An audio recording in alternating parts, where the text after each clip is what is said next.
បាទសូមជម្រាបសួរបងប្អូនអរគ្នាបាទសូមស្វាគមន៍មកកាន់អាកាសដ្ឋានចំការភ្នំពេញបាទបងប្អូនអរគ្នាហើយនេះបាទគឺខ្ញុំមកថតកូនកាប់ឲ្យមើលបន្តិចបាទហ្នឹងហើយកូនកាប់ឲ្យយើងបានបដាហើយប៉ុន្តែវាមិនទាន់បានច្រើនណាស់ទេបាទហ្នឹងហើយដោយសារតែវាកំពុងតែដាច់កតុយបដាណាឥឡូវនេះបងប្អូនទាំងអស់គ្នាសម្រាប់កាប់របស់យើងបើកាប់សាច់វិញបើនៅលើទីផ្សារអាចបើយើងលក់ចេញអាចបានខ្ទង់10000ជាងណាបាទ10000 បាទនឹងយើងចាប់ទាំងមូលទាំងរស់យកទៅឲ្យគេបាទបើសិនជាគេបកកាត់ក្បាលហើយបកស្បែកលក់នៅលើទីផ្សារអាច1គីឡូ10000ច្រឡំ10000ជាង20000ជាងណាបាទ22000 23000អីចឹងណាបាទហ្នឹងហើយថ្លៃគួរសមបងប្អូនគ្នាប្រហាក់ប្រហែលមន់បាទព្រោះអីកាបនឹងមិនមែនចេះតែមានទេហើយអ្នកចិញ្ចឹមក៏មិនចិញ្ចឹមច្រើនដែរណាស្ទើរថានឹងមិនមានអ្នកចិញ្ចឹមទាំងដោយនៅក្នុងប្រទេសរបស់យើងបាទហ្នឹងហើយវាមានតិចតួចបាទបានតែមកប្រាវទៅក៏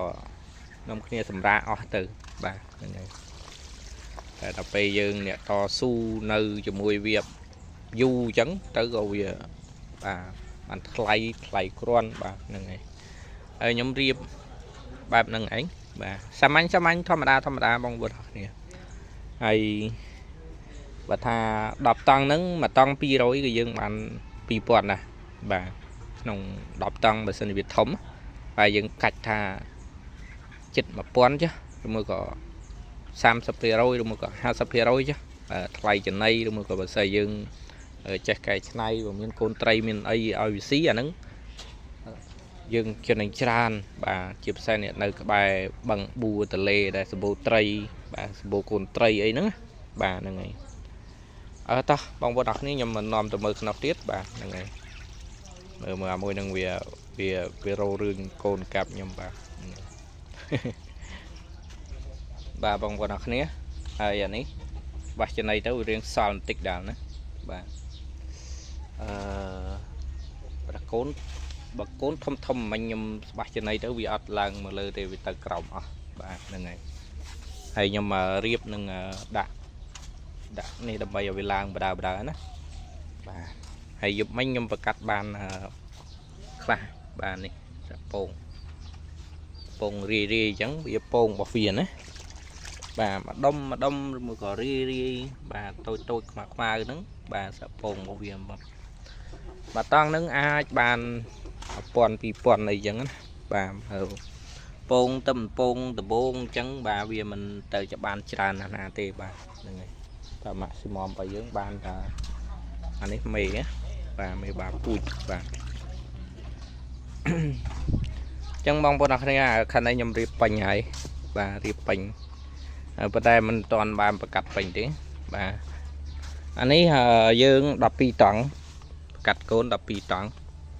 បាទហើយសួរថាភ័យអត់បាទភ័យខ្លាចលក់ចេញអត់បាទអើយរោតាំងកាប់លក់មិនបានបងប្អូនអរគ្នាបាទភ័យអីបាទហ្នឹងហើយខាងនេះទៀតបាទខាងនេះក៏ប្រកាត់កូនដែរបាទហើយខាងនេះ7តង់បាទក៏ប្រកាត់កូនដែរបាទហ្នឹងហើយខាងនេះស្នួរហាកៅប៉ុន្តែមិនទាន់បានធ្វើវាទេបាទហ្នឹងហើយឡើយតែប្រកាត់ឲ្យគ្រប់អស់សិនបាទមកវាស្រែហ្នឹងគឺដាក់បាទកូនទៅខាងនោះខ្លះខាងនេះប្រកាត់កូនខ្លះបាទនិយាយរួមទៅមកគ្រប់បងប្អូនអរគ្នាបាទហ្នឹងហើយរោតាំងកាប់លក់មិនបានបាទ